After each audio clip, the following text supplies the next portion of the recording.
That's good.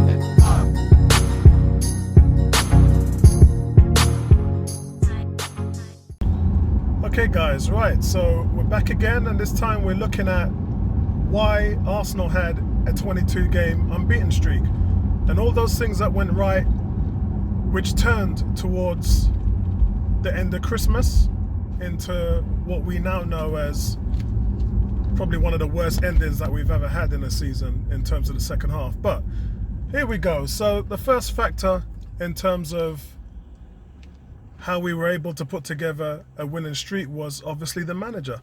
The manager's intensity on the field, the systems that he ran, and the formations was just making our players sing. I mean, they've never had that level of input before from a manager.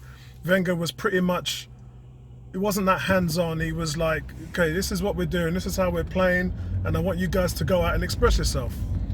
That isn't Emery, and not is it Emery, but it's not Pep, it's not Klopp, it's not Mourinho, it's not really anybody in this day and age. I mean, that style of management is gone. And what Emery did was almost micromanage these players as like a composer on the sideline to ensure that all the lines were straight, that they were pressing and they were pulling at the same time. Every player was in their gaps, managing the defensive side of the ball when they needed to. I mean, it was pretty hot to trot. And I say that because there was a level of drop-off with that towards the end of the year that kind of cost us. We just didn't really see that intensity on the sideline. So that was the main thing. So number one is Emery. Number two was Peter Cech. Now, yes, that's controversial because Leno replaced him and actually was a lot better in terms of playing the ball out the back. But here's one thing everybody forgot. In the first 2 months, Peter Cech was the number one rated goalkeeper in the Premiership. He had the most saves, he had the most one-on-one stops, and that's something that we had, which was a knock against him. He was very fragile in terms of coming off his line in the past, and I think the competition of having Leno on the bench really brought the best out of him, and you know, competition does that, and he needed it.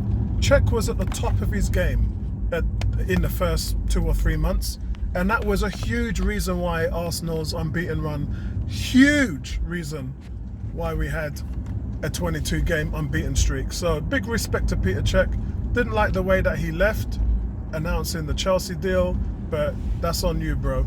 I'm just giving you the respect for turning up when we needed you, and he's my number two. Number three reason, defense. Now, towards the end of the season, that was a major knock on Unai Emery, the fact that he came in and he didn't sort the defense out. And there's so many reasons and so many ways that we can talk about what went wrong, but this video is more about what went right. And the two main feelers in that was Rob Holden and Hector Bellerin. Rob Holden played in 16 out of those 22 games that was unbeaten, and he did not lose a single match. Yes, when he got injured, I believe that was at Old Trafford against Man United, and again things just started going downhill after that. But when we had him in there, he was composed, he was positive on the ball, he was playing the ball out well from the backfield, which a lot of them weren't. You know, man like Mustafi and them guys were putting Cech and Leno under pressure by playing the ball backwards instead of forwards, or not getting the ball to Xhaka and Torreira quickly enough, which is what you have to do when you're playing the ball out the back. And it's one of those things that we don't give Rob Holden enough credit for. Remember, yo guys, this guy's 21, 22 years old. This was his third season at Arsenal. His first 2 seasons under Wenger was hit and miss. First season, fantastic. Second season, it was that kind of brick wall where you realize you got to live up to your second year, and as a 20-year-old, it was tough on him. So that being said, the fact that it was tough on him, he realized in his third year he had to come out with a new manager because, you know, Emery didn't buy him, Wenger did. So he had to come out and fight for his spot, and that's exactly what he did. He turned up every single game and put it on the line, and he was the first name on the team sheet. I mean, a lot of us fans have said, bar none, he was our best centre-back last season. Hector Bellerin speaks volumes. He was probably one of the most improved players with the new manager, and he again was tailing off in Wenger's second year. Guys, this made such a huge difference to our defence. I think things that also led to the downfall was the tailing off of Monreal, the inconsistencies with also tailing off with Koscielny as well, because he just could not play for a whole season. And then Mustafi, this serial offender, was back again, just causing mistakes at the worst times. And a lot of that led to the fact that we had to play him because Holden was injured. So that's definitely something that helped us in the unbeaten streak. It was our defense. We were hot to trot, guys, at that stage, and we were getting clean sheets. We were winning out games as well. We were scoring early and winning out games, and it was a joy to see. The fourth reason is Anchorman striker. Now, this is very controversial. Why? Because the way how we were set up, then remember this was before Ozil got dropped. The way how we were set up was Aubameyang was on the left after he got dropped in the first couple of games. This was before the winning streak.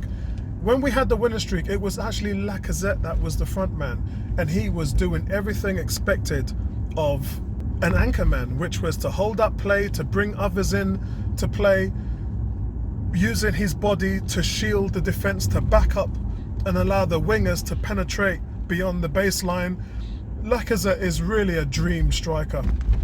And although he ended up, he didn't end up with 31 goals, that was Aubameyang, but he ended up with 18, 19 goals, and he also had 10 assists. As 10 assists speaks volumes, because none of the other top strikers in the league had assists in double figures. And you have to give Lacazette the respect that he deserves. It really was a key in Arsenal putting that winning streak together. As soon as they benched Ozil, everything just went to pieces. The lack of chances that was created went into the pot, and we just did not have the same level of intensity and support for our strikers up front. You know, this video is really about just looking at those things that really worked well for us. And the strike force in terms of Lacazette, let's just focus on him, yeah? Because at the time, you know, Aubameyang had fallen off as well. Remember, although Aubameyang scored 31 goals, a lot of that happened in the latter stages of the season. In that kind of bad period that we had, Lacazette was still playing well, but Aubameyang was missing a whole heap of chances. So, guys, another thing is the formations and the adjustments. We didn't see a lot of that. The adjustments was there and everybody applauded them, and it's nothing to really applaud. You're making adjustments, guys, because shit's broken. You know, when you're taking two people off at half time, you're doing that because the way how you set out in terms of tactics wise at the beginning of the game didn't work. It failed. As the season went on, we just got better at choosing the first 11 and what formation that they were going to play in. And that's something that, again, towards the end of the season, we think about the Palace game and away to Wolves and Leicester, we were all over the place. I mean, we had no idea what we were doing. The preparation in terms of where the players' heads were at as well, the mental side of it, the mindset, it was all wrong.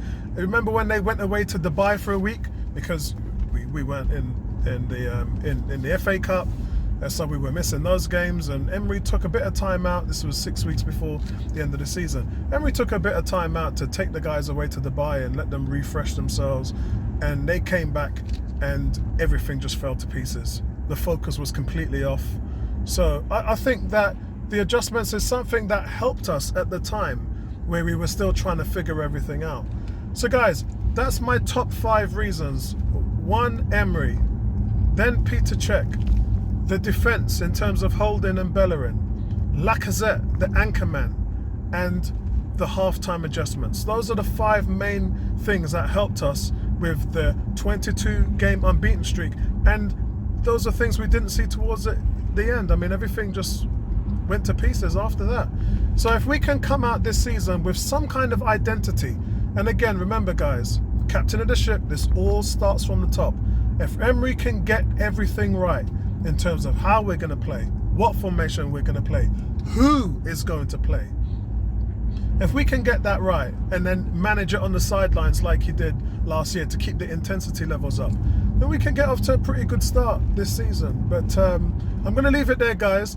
Thanks, appreciate the support. Like and subscribe as always.